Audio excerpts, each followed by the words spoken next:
नमस्कार, आप देख रहे हैं तीन खबर सबकी नज़र। जिन तीन खबरों पर आज हमारी नज़र रहेगी उनमें सबसे पहले हम बात करेंगे बिहार की, जहां पर सरकार ने इस साल बचे हुए दिनों के लिए स्कूलों की छुट्टियां 23 से घटाकर 11 कर दी है। छुट्टियों में कटौती को लेकर अब सियासत तेज हो गई है। दूसरी खबर मध्य प्रदेश से होगी, जहां पूर्व सीएम दिग्विजय सिंह के खिलाफ FIR दर्ज की गई है। उन पर सांप्रदायिक सद्भाव बिगाड़ने का आरोप लगा है।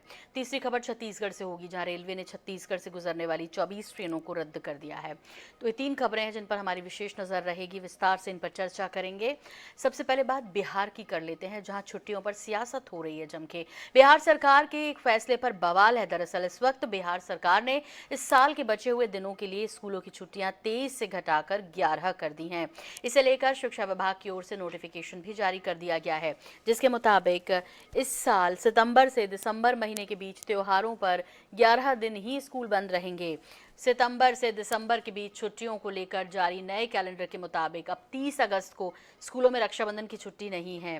सबसे महत्वपूर्ण है कि बिहार के स्कूलों में दिवाली से लेकर छठ पूजा तक यानी कि 13 नवंबर से 21 नवंबर तक छुट्टी थी। नए आदेश के मुताबिक अब 9 दिनों की छुट्टी को घटाकर 4 दिन कर दिया गया है। आपको बता दें कि छठ पर्व को बिहार में बेहद आस्था और उल्लास के साथ मनाया जाता है। अब इसे लेकर सियासी बयानबाजी का दौर शुरू हो गया। केंद्रीय मंत्री गिरिराज सिंह ने इसकी तुलना शरिया कानून से करते हुए बड़ा बयान दिया। बीजेपी नेता और केंद्रीय मंत्री गिरिराज सिंह ने कहा कि आज त्योहारों की छुट्टियां रद्द की है। संभव है कि कल राज्य में शरिया कानून लागू कर दिया जाए। और इस पर ज़्यादा जानकारी के साथ जुड़ रहे हैं हमारे वरिष्ठ पत्रकार प्रेम कुमार जी हमारे साथ। प्रेम कुमार जी, आपसे समझना चाहेंगे कि ये छुट्टियां रद्द हुई है, गिरिराज सिंह का बयान भी आ गया और जाहिर तौर पर बिहार में इस डिसीजन के बाद कई तरह की बयानबाजी सामने आ रही है। आप किस तरह से देख रहे हैं? देखिए, बिहार में इन दिनों जो अपर सचिव के पाठक हैं, बहुत सारे निर्णय ले रहे हैं और उसमें जिला शिक्षा अधिकारियों को निश्चित रूप से और नियमित रूप से इंस्पेक्शन पर जाना और फिजिकली जाना सुनिश्चित कर रहे हैं। टाइम पर सब लोग स्कूल आए, इस सब को लेकर के एक बड़ी सख्ती बरती जा रही है और बहुत बदलाव देखने को मिल रहा है। वहाँ अध्यापक अब समय पर पहुंचने लगे हैं, तो इसको देखते हुए इन्होंने एक और कदम उठाया है प्रशासनिक दृष्टि से। हालांकि जो प्रतिक्रियाएं सामने आ रही हैं वो धार्मिक नजरिया है और राजनीतिक नजरिया है, लेकिन एक पेरेंट्स के हिसाब से इसको देखा जाए तो ये निश्चित रूप से चूंकि कानून सम्मत भी है कि 220 दिन अगर वर्किंग डेज होगा स्कूल में तो छुट्टियां कम की जाएंगी, तो उस हिसाब से छुट्टियां कम की गई हैं। लेकिन अगर इसमें कोई आपत्ति, गंभीर आपत्ति आए जो वास्तव में किसी त्योहार में कोई दिक्कत पैदा हो, तो उसको तो देखा जाना चाहिए। लेकिन अभी तक जो फौरी प्रतिक्रियाएं सामने हैं वो तो धार्मिक और राजनीतिक किस्म की हैं कि जैसे गिरिराज जी का बयान आपने सुनाया कि वो कह रहे हैं कि शरिया कानून लागू हो जाएगा। वास्तव में इस कानून से तो हिंदू बच्चों को ही फायदा होगा। आपत्ति तो इस्लाम के लोगों को करनी चाहिए कि हमारे बच्चों ने क्या बिगाड़ा कि उनकी छुट्टियां ज्यादा हैं और हिंदू बच्चों की छुट्टियां कम हैं। ठीक है। तो इस हिसाब से भी देखा जा सकता है, लेकिन देखने का नजरिया अपना अलग अलग होता है। आरजेडी प्रवक्ता मृत्युंजय तिवारी जी भी इस वक्त हमारे साथ जुड़ रहे हैं। मृत्युंजय जी, जिस तरह से गिरिराज सिंह कह रहे हैं कि अब देर नहीं जब शरिया कानून भी लागू हो जाए, क्योंकि हिंदुओं की जो छुट्टियां हैं उस पर तो अटैक किया ही है, इसे किस तरह देख रही है आरजेडी? देखिए, आदरणीय गिरिराज सिंह जी भारत सरकार के माननीय मंत्री हैं। उनको ये शरिया कानून पाकिस्तान इस पर बोलने की आदत पड़ गई है। हम समझते हैं कि शिक्षा के सवाल पर गंदी सियासत नहीं होनी चाहिए। गुणवत्तापूर्ण शिक्षा और शिक्षा में सुधार ये हमारी सरकार की प्राथमिकता है और इसको जो भी नियम बनाया गया है, छुट्टी का प्रावधान किया गया है, ये सारे नियम कानून को देखकर बनाया गया है। 220 दिनों का कार्य दिवस शिक्षा अधिकार अधिनियम के तहत इसका प्रावधान है और उस प्रावधान के अनुसार ये छुट्टी का आवंटन किया गया है। अब इसको लेकर कोई अगर धर्म के चश्मे से देखे और इस तरह की राजनीति करे शिक्षा के सवाल पर, तो बीजेपी क्या चाहती है कि पठन पाठन का कार्य नहीं हो? बहुत सारे अवसरों पर, बहुत सारे आपदा के कारण, ये बहुत कारणों से कई बार विद्यालयों को बंद किया जाता है, पठन पाठन का कार्य बाधित होता है। उसकी भरपाई के लिए अगर कुछ छुट्टियों में कटौती की गई है तो इसको लेकर के बीजेपी सियासत क्यों कर रही है, समझ से परे है। अब हर बात में अगर वो खाना में, पानी में, जी। अब पहनावे पर भी कहते हैं ये पाकिस्तान, तो सरिया, ये सियासत जो कर रही है बीजेपी, मुजफ्फरनगर की घटना उदाहरण है। क्या हुआ था वहां, सबने देखा, एक छोटे बच्चे की मानसिकता पर किस तरह से असर हो रहा है। ये पेट्रोल छिड़कने का काम ना करे, नफरत की खेती नहीं होनी चाहिए। शिक्षा के सवाल पर अगर इस तरह की राजनीति होगी, ये दुर्भाग्यपूर्ण है। मृत्युंजय तिवारी जी यहाँ तक कह रहे हैं कि रक्षाबंधन भी नहीं मनाने दिया, छुट्टियां जो है रक्षाबंधन जैसे त्योहार की बंद कर दी, कम से कम उसको तो देखा जाना चाहिए था। रक्षाबंधन की चिंता बीजेपी वाले नहीं करें। एक बिहार की सरकार सभी धर्मों का, चाहे वो हिंदुओं का हो पर्व त्योहार हो, मुस्लिमों का हो, सिख का हो, ईसाइयों का हो, सभी धर्मों के पर्व त्योहार में समान रूप से जो नियमानुकूल है वो छुट्टी दे रही है। अब बेवजह का कि इसमें छुट्टी नहीं, उसमें छुट्टी नहीं, तो यही कह देना भाई कि पढ़ाई लिखाई का काम बंद कर दिया जाए। जी, चूंकि मृत्युंजय जी इतनी बड़ी आस्था का पर्व बिहार में जैसे खूब धूमधाम से मनाया जाता है, छठ की मैं बात कर रही हूँ मैं, ऐसे में क्या, जैसे हमारे साथ प्रेम कुमार जी जुड़े हुए हैं वरिष्ठ पत्रकार, वो कह रहे थे कि यदि संशोधन की गुंजाइश हो कहीं तो वो भी जरूर करनी चाहिए। देखिए, ये कोई भी नियम बनते हैं तो उसमें अगर लगता है उचित तो उसमें बदलाव भी होते हैं। तो अभी जो पत्र निर्गत किया गया, छठ में 2 दिन की छुट्टी है, अब हो सकता है उस समय छठ पर्व के समय और छुट्टी को बढ़ा दिया जाए। इसको लेकर इतना हाई तौबा करने का क्या जरूरत है। ठीक, मृत्युंजय जी बहुत शुक्रिया हमसे बात करने के लिए। प्रेम कुमार जी आपका भी बहुत धन्यवाद हमारे साथ जुड़ने के लिए। तो बिहार में छुट्टियों को लेकर दरअसल बवाल है। हालांकि मृत्युंजय तिवारी जी, प्रवक्ता आरजेडी, हमारे साथ जुड़े, उन्होंने कहा कि यदि संशोधन करने की स्थिति बनती है तब देखा जाएगा, लेकिन इस पर कम से कम राजनीति नहीं होनी चाहिए क्योंकि ये बच्चों के भविष्य का सवाल है। अब बात करते हैं ट्वीट पर गिरे दिग्विजय सिंह। जी हाँ, एक ट्वीट किया और उसके बाद मचा बवाल। दिग्विजय सिंह ने मध्य प्रदेश के पूर्व मुख्यमंत्री और कांग्रेस के राज्यसभा सांसद दिग्विजय सिंह के खिलाफ एफआईआर दर्ज हो गई है। उन पर सांप्रदायिक सद्भाव बिगाड़ने का आरोप लगा है। आपको बता दें कि दिग्विजय सिंह ने अपने ट्विटर हैंडल से जैन मंदिर को लेकर एक ट्वीट किया दरअसल, जिसमें उन्होंने लिखा कि प्रसिद्ध जैन तीर्थ कुंडलपुर में बजरंग दल के कार्यकर्ता जबरन शिवलिंग लेकर मंदिर परिसर में घुसे और उत्पात कर रहे हैं। इस पोस्ट के वायरल होते ही प्रशासन ने फौरन जांच के लिए अफसरों को मौके पर भेजा। जांच में पता चला कि संबंधित जानकारी पूरी तरीके से भ्रामक और तथ्यहीन है।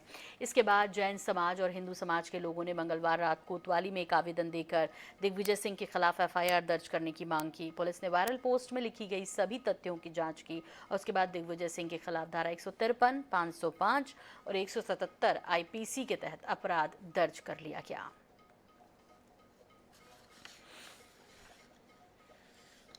तो मध्य प्रदेश की राजनीति वैसे ही दिग्विजय सिंह बनाम बीजेपी और संघ के नाम पर गरमाई रहती है।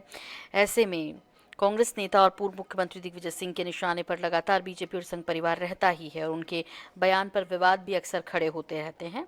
और अब तो बात एफआईआर तक पहुंच गई है क्योंकि मध्य प्रदेश में उनके खिलाफ एफआईआर दर्ज की गई है। जैन तीर्थ को लेकर दरअसल दिग्विजय सिंह ने एक ट्वीट किया था और जिसमें लिखा था कि कार्यकर्ता बजरंग दल के शिव की मूर्ति लेकर मंदिर में घुसने का प्रयास कर रहे हैं। इसे लेकर बाकायदा पूरा जब प्रशासन एक्टिव हुआ तो ऐसे में ये तथ्यहीन पाई गई।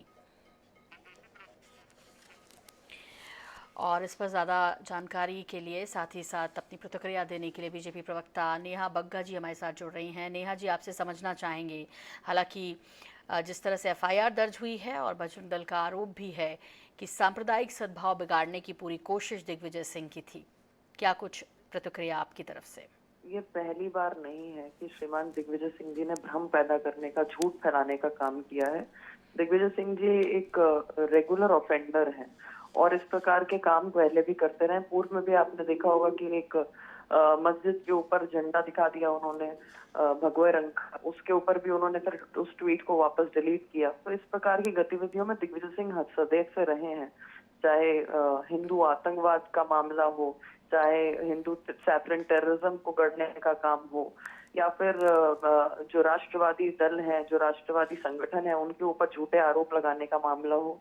निश्चित तौर पर ये सोची समझी साजिश है दिग्विजय सिंह जी की, और कानूनी कार्रवाई होनी थी, होनी भी चाहिए। जी बिल्कुल। डॉक्टर राम पांडे, कांग्रेस प्रवक्ता, हमारे साथ जुड़ गए हैं इस विषय पर। डॉक्टर राम पांडे, आपसे समझना चाहेंगे इस तरह की भ्रामक पोस्ट करने का क्या मतलब है?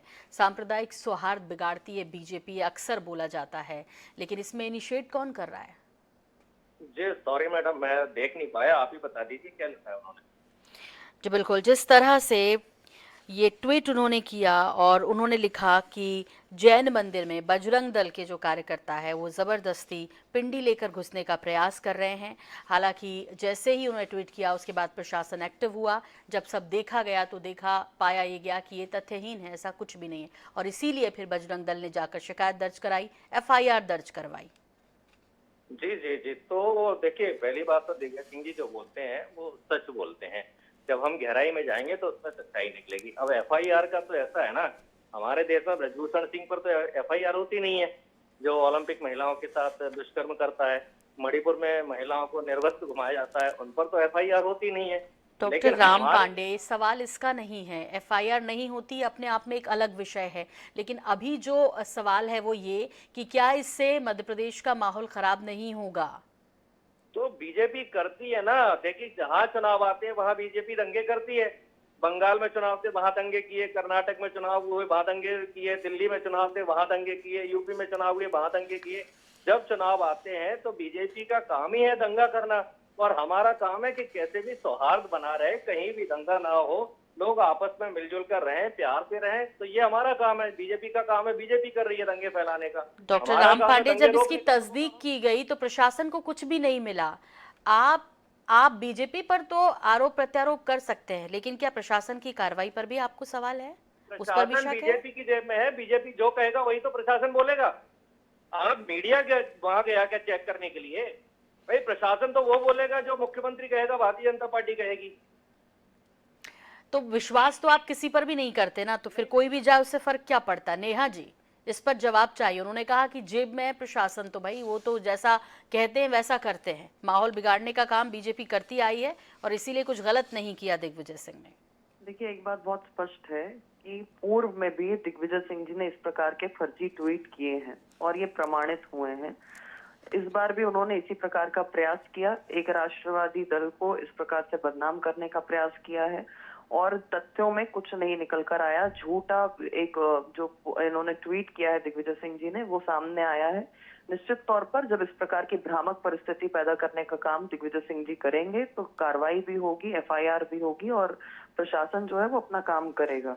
मुझे लगता है कि राम पांडे जी को ना तथ्य पता है, ना उन्होंने ट्वीट देखा है, ना उन्होंने इसकी पुष्टि की है।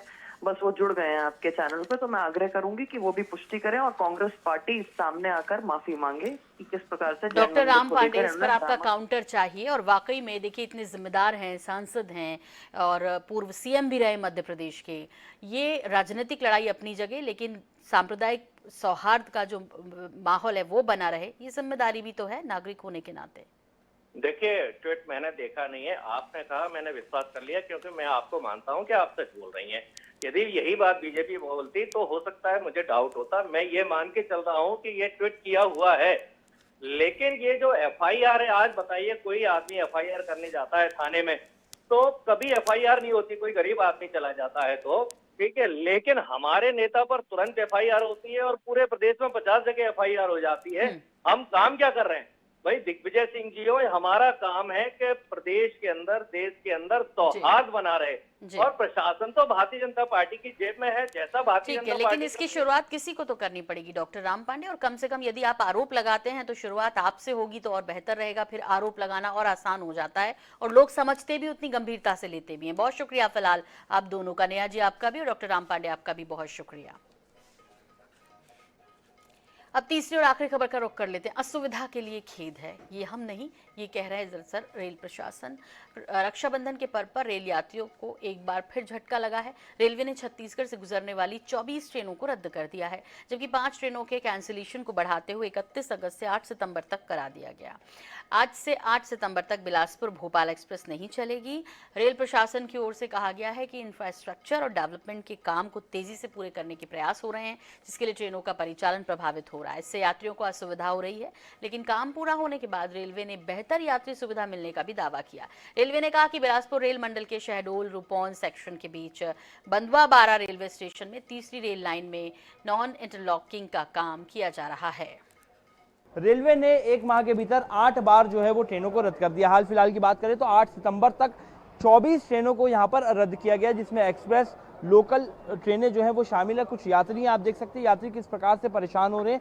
पहले से लोगों ने त्योहारी सीजन को देखते हुए अपनी ट्रेनों की टिकट बुक कराई थी और अचानक रेलवे ने यहाँ पर इंफ्रास्ट्रक्चर डेवलपमेंट और इस तरीके की बातें कह करके लगातार ट्रेनें रद्द की जा रही। कितनी परेशानी हो रही है ट्रेनें रद्द होने से?